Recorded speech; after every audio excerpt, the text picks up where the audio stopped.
As soon as I enter into this platform, it brought me back to my early childhood days, and it was really striking. And so I just wanted to start with the recognition that I'm really excited and really to be here, but then also very creative on the organizers' part, that they set up such a innovative way to meet in a conference. But let's get to business here. So NYPA has been working on e-mobility and primarily charging infrastructure for a long time. Our program is really 20 years old. And we started from something that I should say before I forget. So this presentation is actually made by John Markowitz. John unfortunately couldn't be here today, so I am filling in for him I'm sure in a very poor way, but I'll try to do my best. And then if you have very specific questions on the program, John would be the best person to reach out to. So I was saying 20-year-old program, and we really started from an R&D standpoint, working together with NYSERDA, right, Jason's team, DOE, and many other stakeholders in New York State, working on, if you think about 20 years ago, very few people thought electrification would have been possible to the degree that we are seeing today. And we were working on hybrid transit buses. We were doing a lot of level 2 and also the early DC fast charging projects. Together with NYSERDA, we deploy about 100 level 2 chargers. And we also have still ongoing a DC fast charging pilot with Thruway. So if you stop at in one of the many rest areas of the Thruway, you may see some of the DC fast chargers deployed there. Typically, they are 50 kilowatts, but I think there is there is a intent to actually increase the capacity of those chargers. And our team is small but mighty. We are 10 people.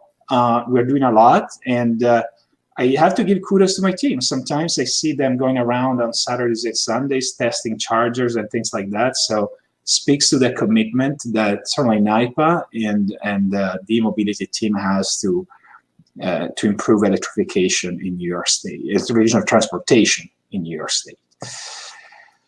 So one of our biggest program is called Evolve New York. There was a strategic decision of our board to allocate $250 million throughout 2025 to deploy very high-speed charging infrastructure throughout New York State. The main corridors are covered, and quite frankly, also those areas that we call charging deserts, primarily in upstate New York, that today don't have a good coverage. And the intent is clear, right? If you need to drive an EV throughout New York State, we want to make sure that range anxiety is not an issue.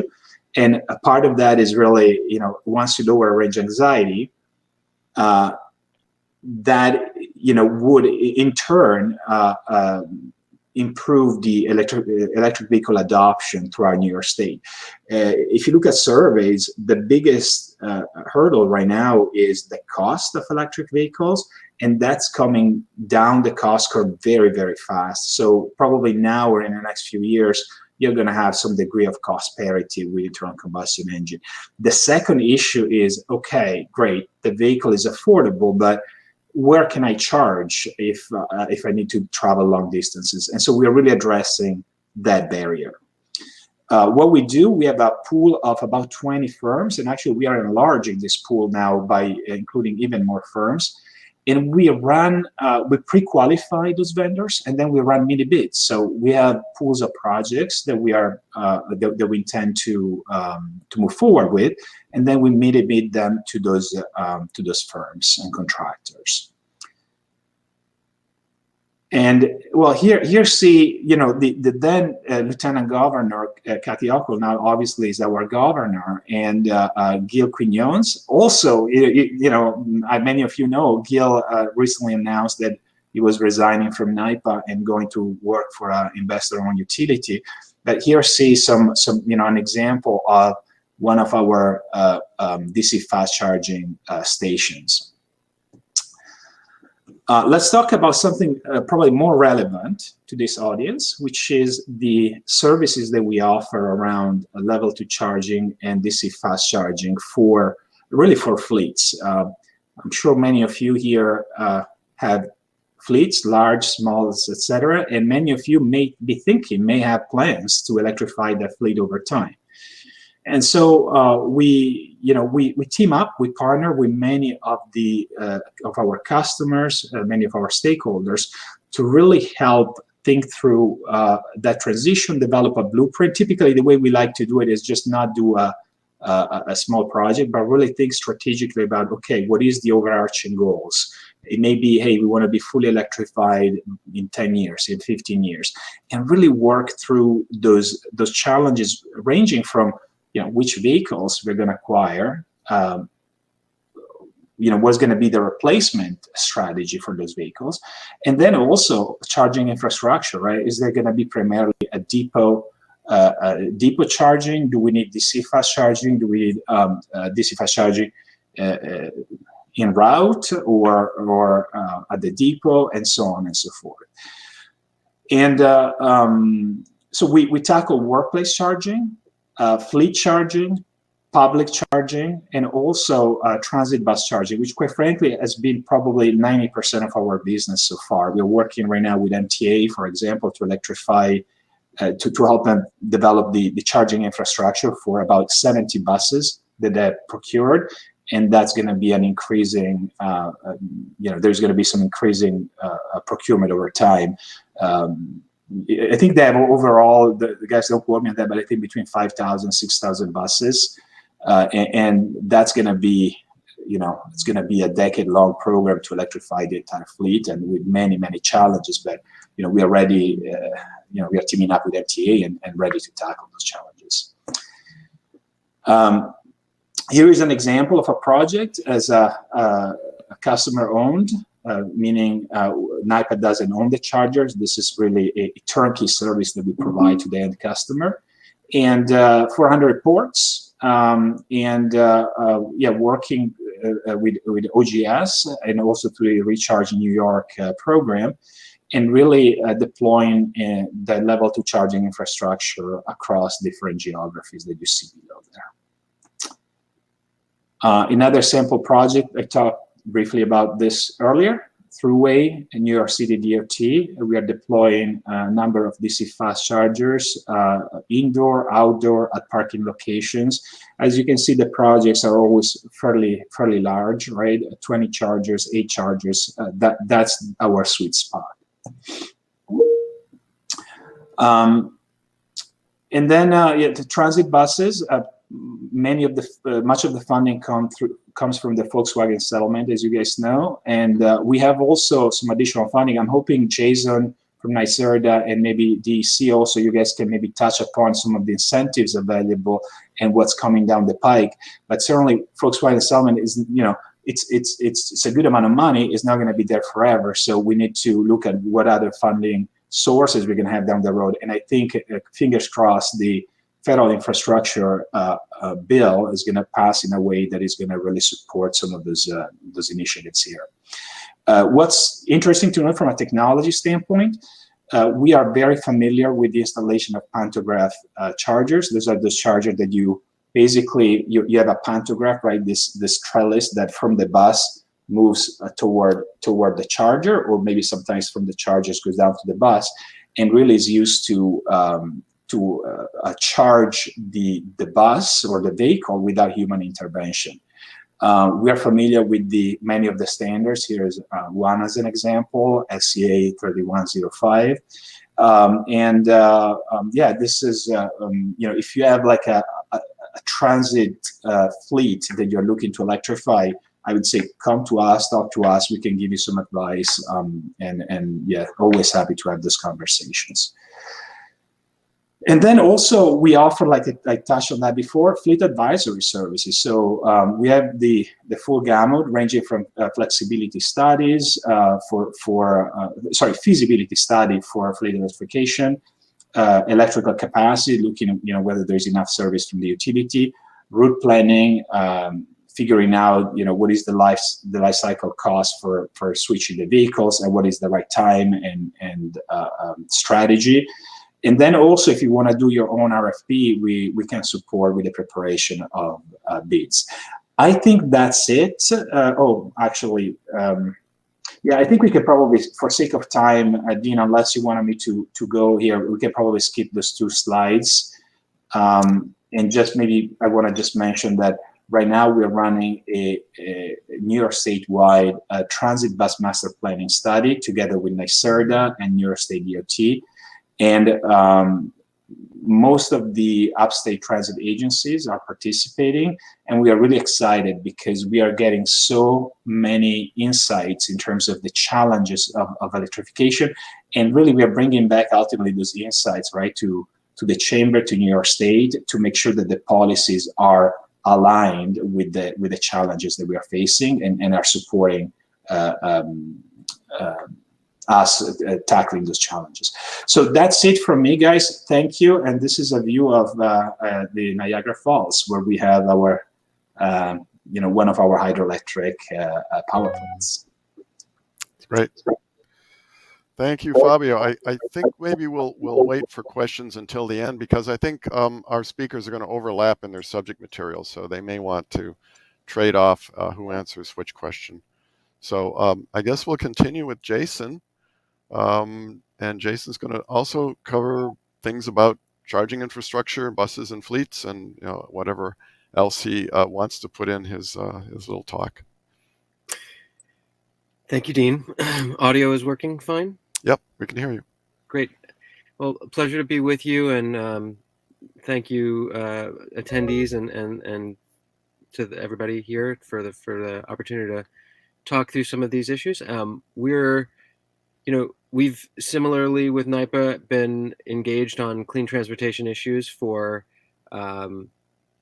probably a generation now, including low emissions technologies from off-road equipment, early stage R&D for batteries and electric motors, and all the way up through the kind of commercialization and scaling of activities in the EV space and the EV charging space in the last 5 to 10 years. But certainly in the last 5 years, things have really started to accelerate. I'll just sort of speak to you about what's going on. I don't have slides today, so I'll cover a few of the key points that relate to the engagement that we're doing with municipalities, and some of the programs that are running right now, some that are evolving. I guess the key thing that NYSERDA has been doing on the vehicle side is, for some time now, we've been doing the light duty EV rebate, the Drive Clean program. That program has been very successful in increasing the number of EVs in the state. That we're a signatory to the ZEV MOU, which allows the Clean Air Act allows other states to join California's higher standards of emissions control. And so as a ZEV signatory, we have a target of 850,000 vehicles, or roughly 8 to 10% of the fleet in the state of New York. The light duty fleet would be electric by 2025. And so the Drive Clean rebate has been very helpful in beginning to, tilt the curve or bend the curve towards the adoption that's necessary. There's still plenty more to do. And there are right now in New York, about 80 to 85,000 EVs. About half of those are all electric, and the other half are plug-in hybrids.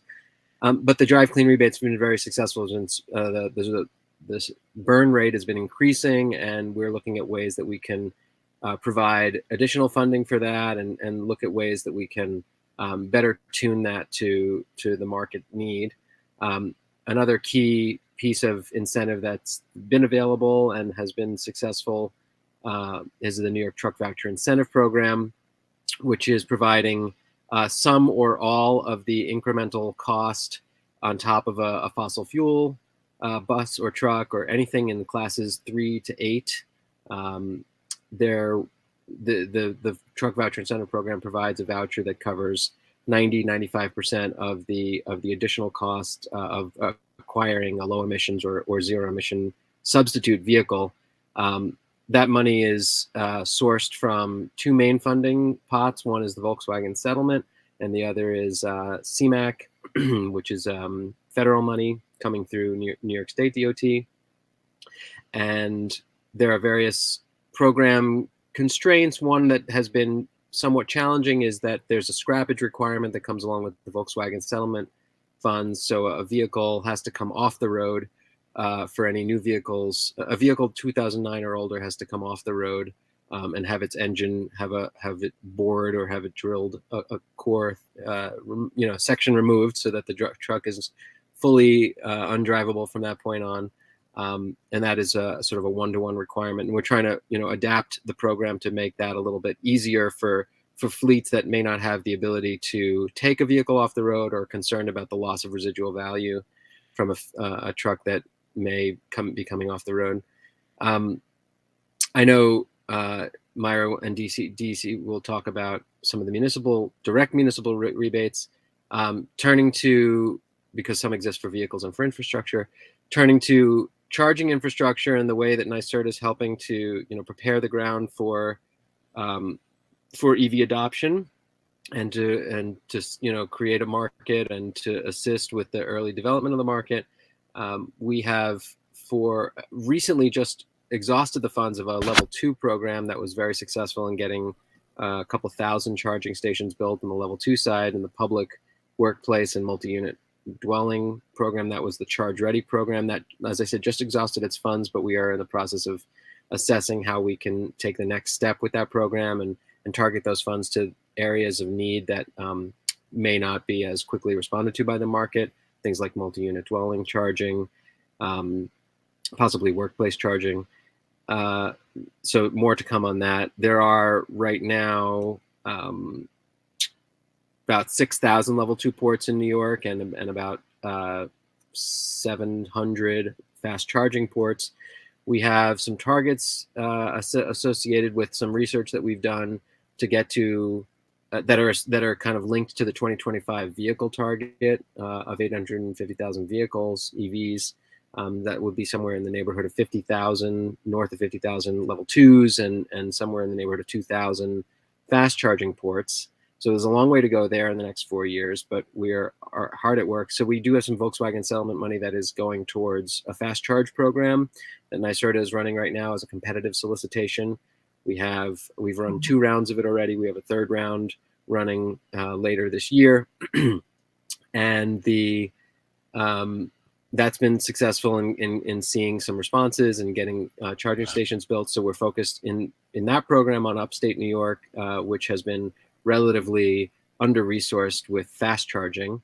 The Charge Ready program was statewide and probably will be in a future iteration.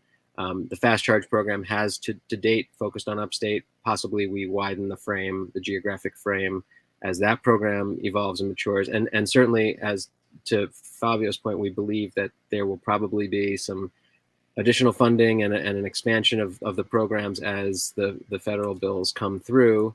And that's very exciting. We're also very closely watching the scoping effort and the Climate Action Council's work to define how we implement the CLCPA and look to whatever new funding mechanisms may come out of that in order to allow NYSERDA and other state partners to do more work and to kind of meet the scale of this challenging electrification transition. So I think I'll hold there. There's more we can talk about. There are other sort of instruments of support, some of the tax credits that exist for vehicles or for charging. We can get into that, but I think those are the key points, and we can talk about some more of that in Q&A. Okay. Great, thank you, Jason. That's an amazing amount of effort that you're going through there to get this charging infrastructure established, including upstate where it's kind of sparse and where you need it because people drive longer distances. That's excellent. Myra, if you're ready, I'm going to turn to you and talk a little bit about ZEV and vehicle infrastructure rebates and incentives, grants, whatever you can come up with. Okay, just a volume test. Want to make sure everybody hears me. Yep, can hear you fine. Can't see you. Okay, and I'm going to share my screen. I do have a PowerPoint here.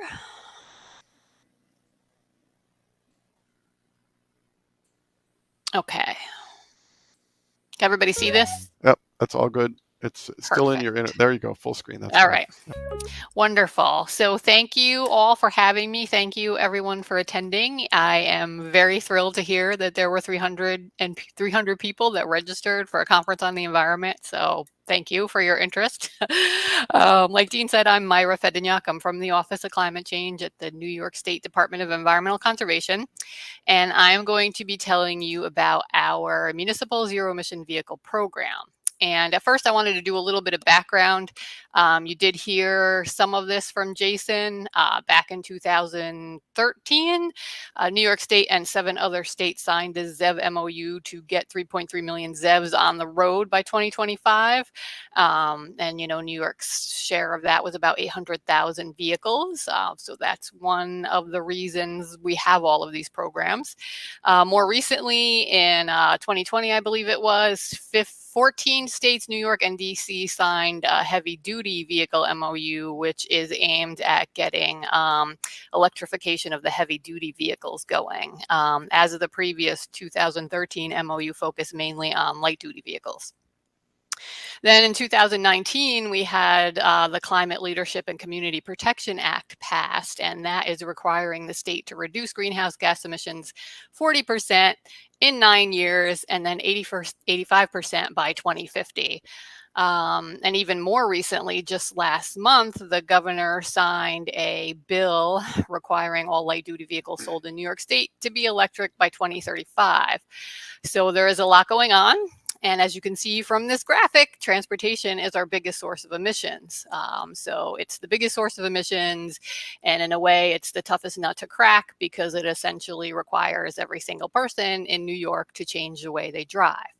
So given all of this, the state as a whole has been working, as you've heard from the other 2 presenters, at increasing the adoption and awareness of electric vehicles in the state. And, this kind of overall sort of umbrella initiative was called Charge New York 2.0, and it involves all kinds of number of different agencies and authorities. We're working on getting the EV charging stations installed, getting the travel corridors named and designated, and just overall supporting the growth of the EV market in New York State. Our program by statute is required to focus just on municipalities. So whereas some of the other programs focus from other agencies or authorities focus on, multiple unit dwellings or the private sector, we can only focus on municipalities. And we have 2 funding programs for New York State municipalities. We have the vehicle rebates, and then we have the infrastructure grants.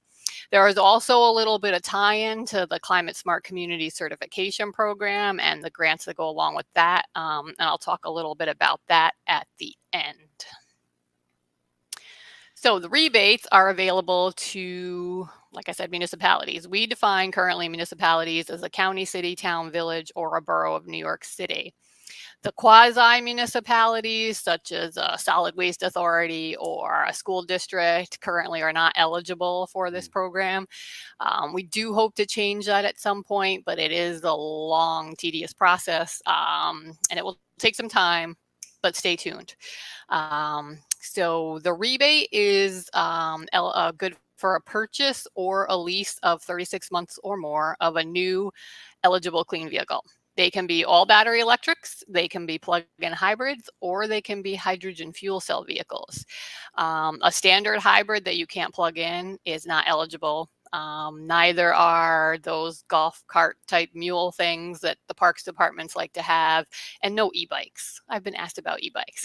These are all roadworthy vehicles that we give rebates for. The rebates range between $2,500 and $7,500 per vehicle based on the electric range of that vehicle. A vehicle that gets 50 to 100 miles can get a $2,500 rebate, and the vehicles that get over 201 or more miles of electric range can get a $7,500 rebate. And the maximum currently in the round that's open right now is 150,000 to any one municipality. Municipality can, buy 10 vehicles and put in one application to get a rebate for all 10, or they could just buy one and put in a rebate to get one. Like I said, they must be on-road passenger vehicles. They do have to be placed in service at a New York State dealership. So there are some aggregate programs out there which municipalities are free to use. Just be sure that when you receive the vehicle, it gets routed through a New York State dealership, because you're going to have to provide evidence of that in your application. The vehicles purchased by municipalities obviously must be for fleet use of the municipality. And they do need to be purchased and received before application is made. One of the documents we require in the application is the registration. Then there is the infrastructure grant program. This is supports level 2s, DC fast chargers, and components of hydrogen fuel cell stations. All the stations must be available for public use. There is a little bit of an option for municipalities to partially use the station for fleet charging, but it must remain mainly for public charging. So, in your application, if you were municipality was to apply for that, they would have to denote when it's public and when it's private, and they have to include the plan with the application. They have to post all the information on site and with all their parking information, so that the public is aware when they can use that charging station. Again, the eligible applicants are county, city, town, village, or New York City borough. This program pretty much covers anything that's involved with installing the station. The equipment, the installation costs, the site preparation. We've paid for meters, we paid for poles, anything that's needed to make that station work. We also cover 2 years worth of electricity that the station's going to use if the municipality is not going to charge the actual user for electricity. And that can include the demand charges for the fast chargers. And we can also cover 2 years of the networking and warranty fees. Some communities, have electricians and staff people that can do some of the work. So we can cover personnel and contractual services for installation. The only thing we can't really cover is, if you need to put in something electrical, and it's going to service a building or a ball field as well as the charging station, that wouldn't be eligible. It has to be just the charging station. And new for this round that's currently open, we have a variable match, 0 to 20% match, which is based on the median household income of the community where the charging station is going to be located. And you can find details about that in the RFA. I will provide a link to the RFA later in this presentation. And it's right here. Details for both the programs, which is essentially the request for applications for each program, can be found on our website. We also have the Climate Smart Communities information there. So just that tends to be on the top, and you'll want to scroll down to find the zero emission vehicle information. Applications are run through the Grants Gateway. This is the link for the Grants Gateway. Municipalities, first of all, need to be registered in the Grants Gateway, and they need to designate someone as a grantee. That person must log in, then search for zero emission vehicle, and select the infrastructure program or the rebate program and start the application from there. So we've done 4 rounds of funding from 2016 to 2019. There was not a round in 2020 due to all of the COVID budget issues. And the round that's currently open is not yet closed. So these numbers don't include any of our most recent, what will be our most recent awards coming next month. We've awarded almost $5 million and supported the purchase of 114 plug-in hybrids, 74 battery electrics, a hydrogen fuel station upgrade, 422 level 2 ports, and 10 DC fast charge pedestals. So it's been kind of exciting. Now, to connect this to the Climate Smart Communities program, in the case that anybody doesn't know what the Climate Smart Community Certification Program is, it's basically a framework that organizes local action on climate change mitigation adaptation. There's a whole lot of actions municipalities can take. They earn different points for doing different actions. When you get a certain number of points, you're certified. And being certified is essentially being recognized as a local leader. So you get these pretty signs that you can hang up, and you get to put the feather in your cap and say, we're a climate smart community. Yeah. And in the Climate Smart Certification Program, there are several pledge elements. And pledge element 3 is the one that coincides with electric vehicles. PE Action 3 is a fleet inventory, the fleet efficiency policy, fleet right sizing, and advanced vehicles. So the first two, the fleet inventory and the fleet efficiency policy, are actually eligible for grant awards through the Climate Smart Communities grant program. That program is run through the consolidated funding application, and it typically opens in May and runs through July. So if there's any interest in doing a fleet inventory or a policy, you may want to look at that program and see if you can get a little bit of funding to make those happen. The fleet right sizing happens in-house inside the municipality, and then once the municipality is ready to obtain some vehicles, they can come to this program to get the rebates for any vehicles any passenger vehicles that they decide to add into their fleet. And in order to reach me or the ZEV program in general, email zevrebate@dec.ny.gov. There's another link to our grants funding webpage, also the Climate Smart Communities portal, if anybody is interested in finding out more about that, and the Grants Gateway, if anybody is interested in applying. This round is open until next Friday, October 29th. So get your applications in.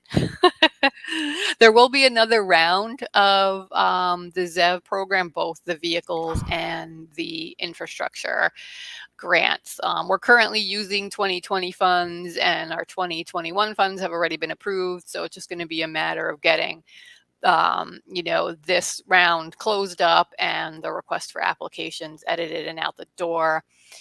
So keep your eye out for an announcement, hopefully sometime early next year, maybe late winter, early spring, for the next round of both of these ZEV programs. Here's some more contact information. We have a Facebook page and a Twitter and a Flickr and a regular DEC site. And that is it for me. Great, thank you, Myra. By the way, I'll just let people know this is being recorded, so you'll be able to access those the slides and the presentations and Q&A and everything afterwards, because there was a lot of website addresses and email addresses that went by there. Is there anybody in the audience that has questions for our panelists? And if you do, walk up to a microphone and unmute yourself and go ahead. Start with, I think we got a couple people one going over to Mike A, one going over to, all right, David, you're on deck. Go ahead. Hi, can you hear me? Yep, we can hear you. Okay, so I'm David Liu from the Ardsley CEAC, and I have a two-part question. The first is, does any of the agencies have any grants or direction for ZEVs with respect to police cruisers and or SUVs that might need, special outfitting, or for that matter, fire chief vehicles, stuff like that. The second part of the question is, we are building a new DPW building, and what programs are there that I can advise the municipality on that they can take advantage of? Thank you. Myra, that might have been for you as far as the granting goes. It satisfies a question I had as well about police cruisers and maybe even work trucks for municipalities. We have had police departments purchase vehicles and get a rebate for them. I don't think they were actual cruisers. I know there's been interest in it. My sense was that the available models and options that are out there right now are not exactly what is needed. So there's like work continuing there. The companies who build the cars are continuing to kind of build that out and figure out what people need. That was kind of my sense. I don't know if anybody else has any better information. And then the second part to his question was regarding funding for building department. I guess basically buildings that will house the EV infrastructure and such. Is there anything like that that's coming from the state that's available, or is it all having to do with EVs and charging infrastructure, poles and such? I don't know of anything specifically for DPW buildings.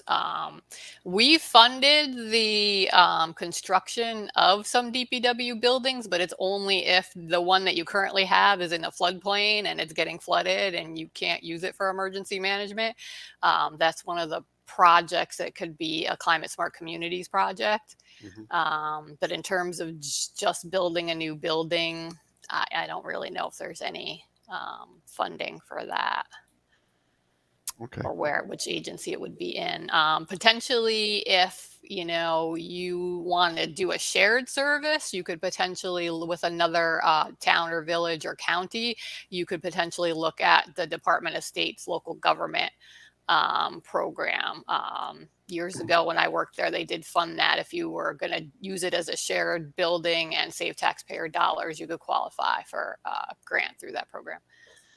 Yeah, so if I may tack on quickly, is that not necessarily funding, but also consultancy or advisory kind of services, because I'm not sure, maybe because I'm kind of not at the table, with the people who are designing the DPW building, and that is to ensure that the design and what's going to go out in RFP is going to be, forward thinking and has the infrastructure ready for fast charging, a fleet, and all of that. Yeah, David, on that, if I may, NYPA has a couple of initiatives. So there is one that is specifically focused on transportation and thinking about the charging infrastructure as well as the vehicles within or around the building envelope, right? So thinking about where do you put the charging infrastructure, and so we can provide consultancy services. We do have some funding allocated for that, but we would need also co-funding from the organization that is looking to procure the services. And then I want to add, as you think about building, right, we have an entire distributed energy resources team that is looking at solar energy storage. Typically, they're looking for very large projects, so probably 500 kilowatts and above. So I'm not sure what kind of building you're thinking about, but certainly something that we could explore as well as appropriate. Okay, thanks. I see Peter McCart, our Westchester County Director of Environmental Services at Mic 1 there. As you might know, Westchester's done a lot of building out now of electric buses. We have a program for that. So I guess Peter has a question. It was more of a statement to David, because I saw him asking a question, and Fabio stepped right in there. NYPA, you are a NYPA customer, David. You said Ardsley, right? So yeah, that's the best thing to do, is to lean on them. I also wanted to say that when it comes to EVs and EV chargers, this is a county-based project. We're working with Nassau, Suffolk, Albany, Broome, Tompkins, several counties to create a consortium for the purchase of electric vehicles, as well as looking into charging stations. So it's moving along, as we say. We're working with shared services, and what happens, all the municipalities then will be able to piggyback off of that contract. And so just be aware of that, David, going forward. And that's about it. That's all I wanted to say right now. Okay, great. Michael, I saw you at the mic before Peter started. Fabio, do you have something? Oh no, I would say thank you for the plug, okay. Peter. That Okay. yeah, he highlighted NYPA and the good work that we have done together. Much appreciated. Great. Yeah, they helped with the design and installation of our charging station for our bus at our bus depot in Valhalla. So we've had delivery already of one electric bus, and we're getting 5 more. I think the second one is coming today or yesterday. I don't know, but the charging of these buses is huge. It's not just your little dinky little car, 230 miles. This is the massive batteries. So charging infrastructure is a key component of it.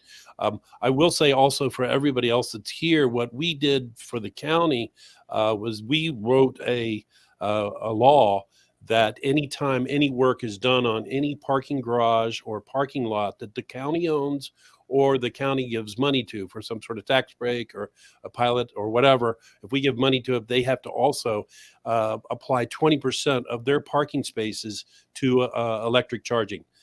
So, writing some, legislation that puts it in stone, going forward is a strong move, I think. Right. I'm done. Okay, Michael, if you move up to mic 1, you can ask your question.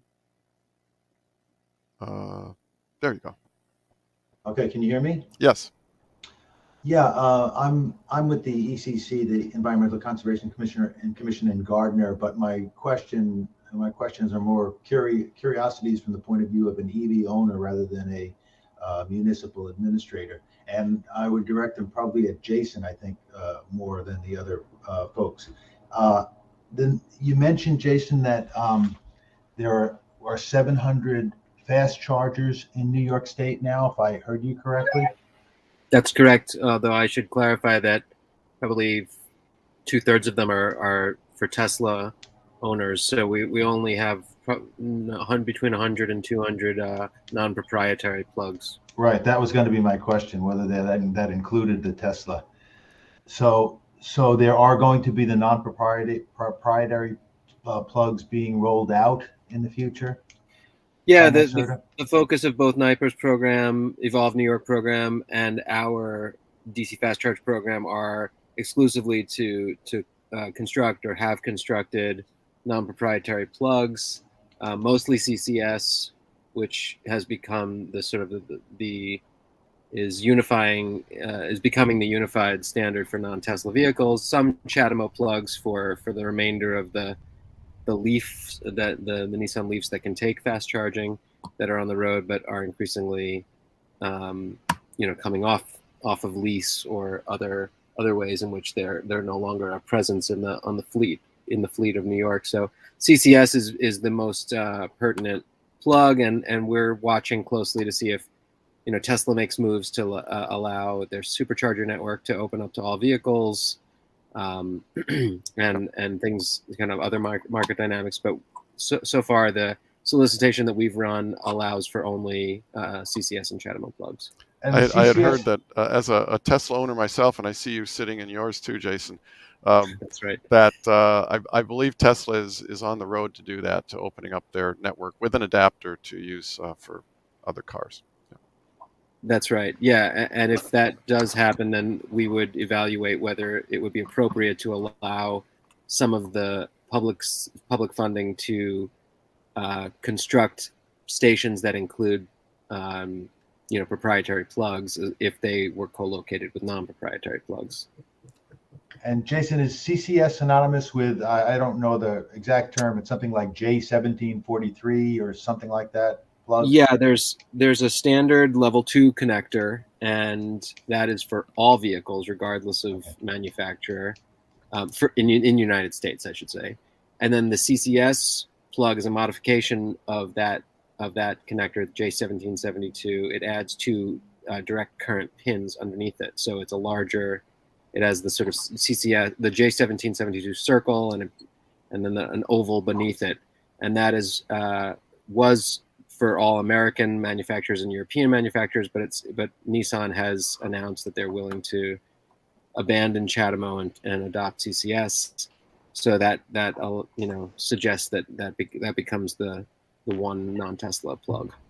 And I know NYSERDA has a online map for for locating chargers. But is that also available in mobile format? Do you know? No. Well, you could use. So let me back up. So our website embeds the Department of Energy's alternative fuel data center station locator, which exists. They run that. They are an authoritative source of station inventory and location. That's a great tool. That can be viewed on any browser, any browser, whether it's desktop or mobile. Often the user interfaces on the vehicles will have station locators or can connect to that DOE site.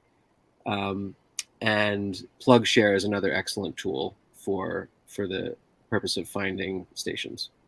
Okay, thank you. Okay, next up, I see Bob Fishman at mic number 1 on mic C. So I actually have 2 questions. The first has to do with the cost of charging as it applies to the municipalities. I'm in the town of Lewisboro, and Jason, unfortunately, we missed out, I think, by just a couple of hours in getting our application in under the charge ready, but we're looking towards DEC right now. So what we see as we analyze this is that that if you curtail the amount of power delivered to a charging station, you can better manage your demand costs. The flip side of that, of course, is that it takes drivers longer to charge, and therefore they are going to be less. They're not going to be as happy about the time it takes to charge the vehicle or how much mileage they're going to get out of that. So I wonder if somebody might be able to speak to whether there is anything that can be done about managing demand costs, particularly as it applies to the charging of EVs. The second question, entirely unrelated, has to do with the, I've done a lot of research and work on bus rapid transit, and I wonder about programs for electric buses, particularly in the corridor where we live here. So, for example, the Mario Cuomo Tappan Zee Bridge with its dedicated lanes, what might be in the offing for electric bus routes and bus rapid transit pairing together that can go a long way towards reducing carbon footprint by getting a lot more passengers and doing that on electrified vehicles. So thank you.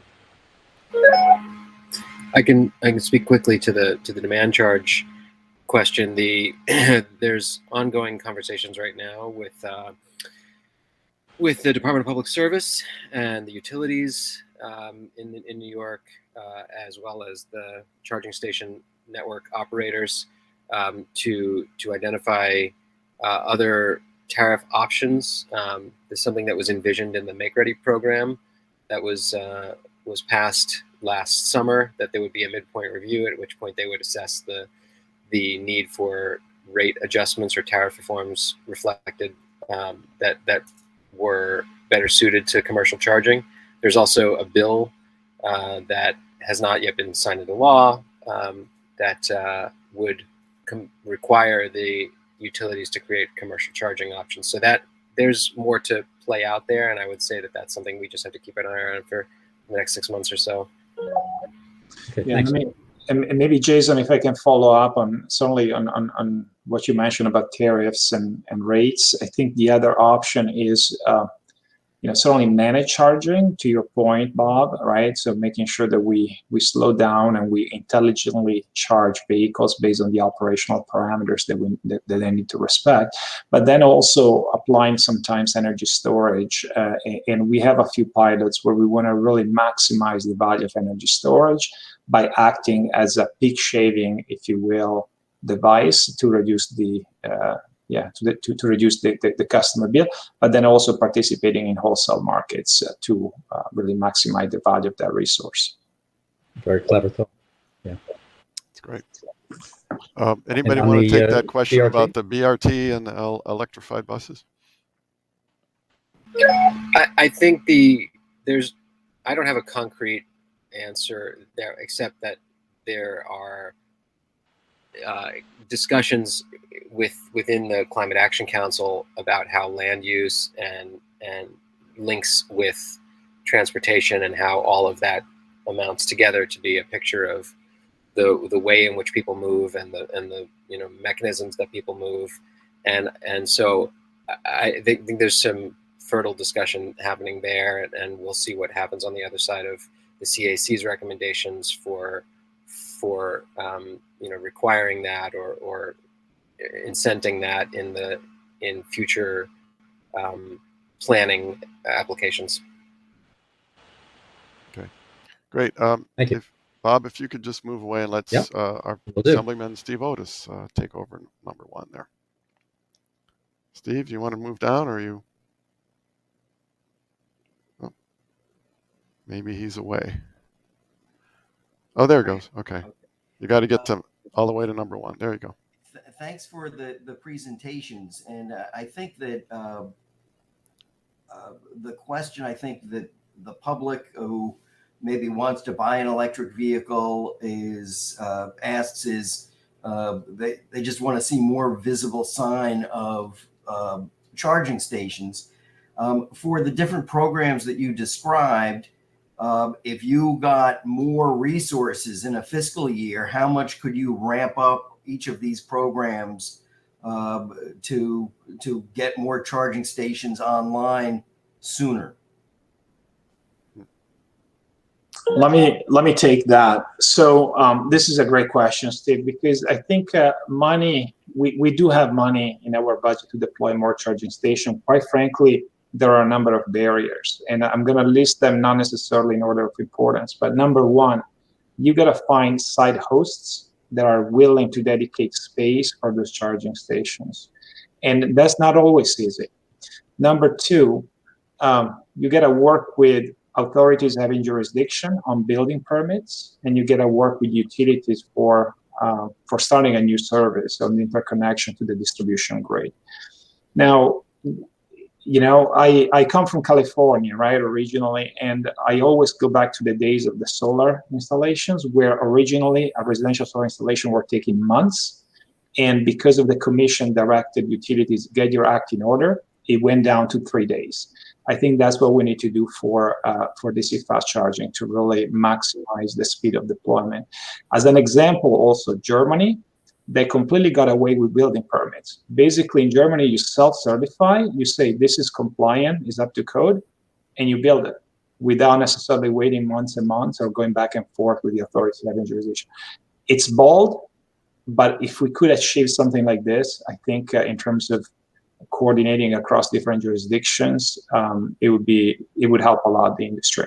I'll stop here, but there are more headwinds, obviously. Okay, thanks.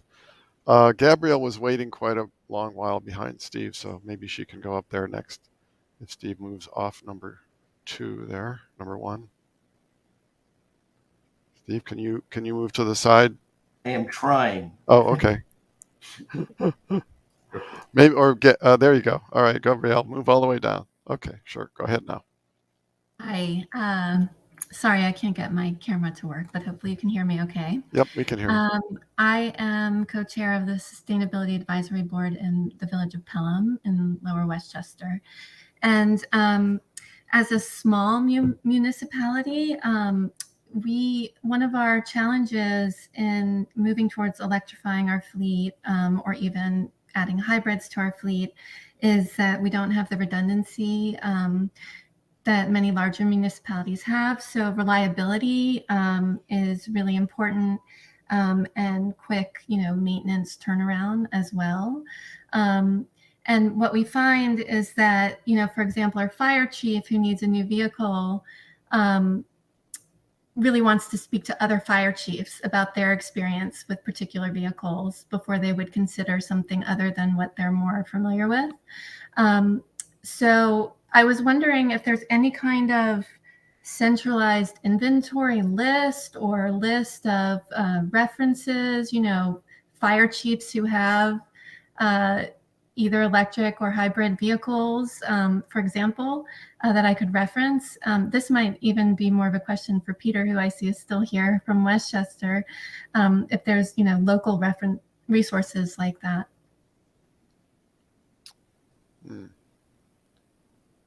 Peter, you want to come up and yep, there you go. Oh, you're muted. Unmute yourself, Peter. Yeah, it's a struggle for us here in the county as well. We have over 140 plug-in electric vehicles, but really cracking the nut there in our police department has been difficult.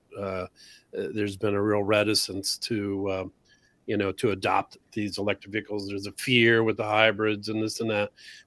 They're coming around, quite frankly, and with the hybrids, especially on the larger scale, the Highlander, we've got several of those that are used by like the county executive, some of our emergency services people, but they're not electric. They're just hybrid. So there just doesn't seem to be as many vehicles out there that are applicable for what they need them for. So there's a little bit of a wait going on for that. I know on the high end there are several vehicles out there, but they're $80, $90, $100,000 for but that's just not working. So I'm sorry at this point I don't have a better answer. Maybe Fabio or Myra or Jason have a better answer.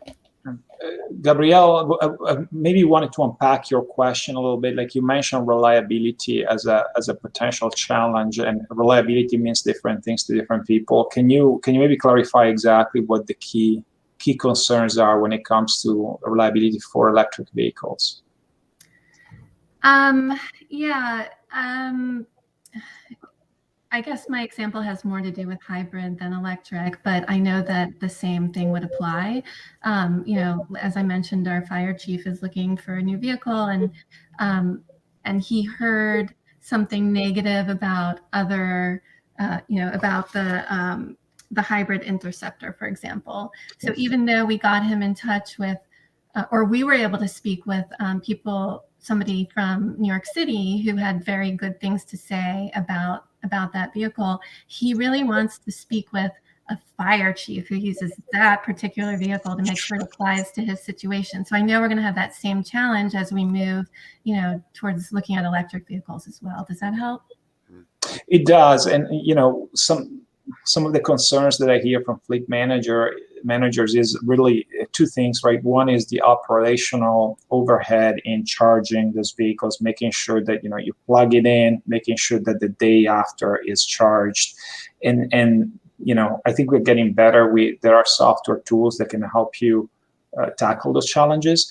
And then the other piece of the reliability is range, right? You don't want to be, mid-route and then having to go back to the depot or having to stop at a charging station to recharge your vehicle. And I think that is going to be less of a problem. We are seeing vehicles right now. I think the Lucid was the last one that came out with over 500 mile of range. So I think from an pure EV, battery EV perspective, those reliability challenges around charging are going to diminish over time. Great. Okay, great. I don't think we have any more questioners, but I have a question. And this is for, well, I don't know, I guess maybe for Jason. Myra mentioned that the ZEV rebate program is not open to things like school buses. And in our community in Tarrytown, we kind of proposed the idea of electric school buses to our combined school district, Tarrytown, Sleepy Hollow, at one point. But the school superintendent said he looked into the pricing of buses, and he thought it was 3 times as much as a gas or diesel vehicle. I guess he used gas in school buses. And so it wasn't feasible to put that in the school budget. I'm wondering if there's some way that we can convince school districts to look at the longer term, because, I mean, first of all, school buses are ideal for electrification because they're used only a few hours a day. They can be charged at night, and they do, and as they go through residential communities, gasoline school buses emit a lot of pollutants and use a lot of fossil fuels. So it seems like it's a shoe-in, but it seems like it's the most difficult thing to get districts and their taxpayers to agree to fund. And I'm just wondering where we can go there to help that.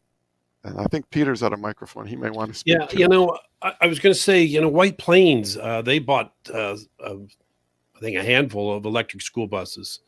And it'd be best to, check with their superintendent of their school district. I don't how did they do it? How was it financed? How did they get through? Because they are expensive, and they are so little used. I think one of the programs that was out there was that using the school buses specifically for storage, actually. So, you store them up, and then when you're not using them, if there's some sort of emergency, there you go. You got a mobile battery, and you could put it to some place and use that as a secondary source. Also, for demand response events, perhaps during August or some sort of period of time. There's been a lot of talk about it. I'm not sure how well that's been fully utilized, but these are massive batteries and they're on wheels. You could roll them around to some place. And as we just said, they're used so infrequently, really, just a couple times a day. Right. So electric school buses could solve the problem of not having enough long-term energy storage for renewable sources as well. If they were built with batteries that were large enough to handle more than a day of use, the utilities could utilize that power, a two-way charging infrastructure. Dean, if I may, there is about $5 billion in funding across different buckets for school buses in the federal infrastructure bill. Some of it, hopefully a large part of it, is going to come to New York State. So I would say 2022 should be really interesting when it comes to school buses, electric school buses in particular. Wow, that'll be great to look for. Okay.